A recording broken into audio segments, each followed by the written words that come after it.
Hi friends, welcome back to my channel ఇట్లా మీ సిరి.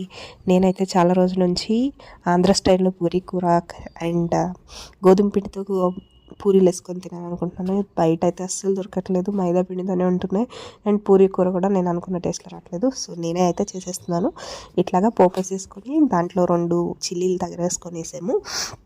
ఒక ఉల్లిపాయ పెద్దది స్ట్రైట్గా కట్ చేసేసుకుని దాంట్లో ఉప్పు పసుపు కూడా యాడ్ చేసేసి బాగా మగ్గేదాకా పక్కన పెట్టేసుకున్నాం అనమాట. అలాగే 2 ఆలు కూడా బాయిల్ చేసి పక్కన పెట్టుకున్నాను. దాన్ని ఇలా చిన్న చిన్నగా తరిగేసుకొని, నాకు మొత్తం స్మాష్ చేస్తే నచ్చదు, సో కొంచెం పీసెస్గా ఉంటే బాగుంటుందని చెప్పేసి నేను ఇలా ఉంచుకున్నాను. దాంట్లో వాటర్ పోసేసుకొని కొంచెం సాల్ట్ అడ్జస్ట్ చేసుకోవాలంటే అడ్జస్ట్ చేసేసుకోవచ్చు. ఇలాగ లాస్ట్లో శనగపిండిని కొంచెం వాటర్ ఇలా వేసేసి లంప్స్ లేకుండా ఇలా కలిపేసుకొని దీంట్లో వేసేయాలన్నమాట. అప్పుడు చిక్కబడిపోతుంది. ఇలా నా పూరీ కూర అయితే రెడీ అయిపోయింది. లాస్ట్లో కొంచెం కొత్తిమీర జల్లేసుకుంటే పూరీ కూర అయితే సూపర్గా ఉండింది. అలాగే నా పూరీలు కూడా వేసేసుకున్నాను అనమాట. గోధుమ పిండి చిన్న చిన్న పూరీలు వేసాను, అసలు ఆయిల్ లేకుండా చాలా బాగా వచ్చింది. మా పిల్లడు కూడా మంచిగా తిన్నాడు. నేనైతే ఎంజాయ్ చేసేస్తున్నాను. Thanks for watching my video. Please like, share and subscribe to my channel.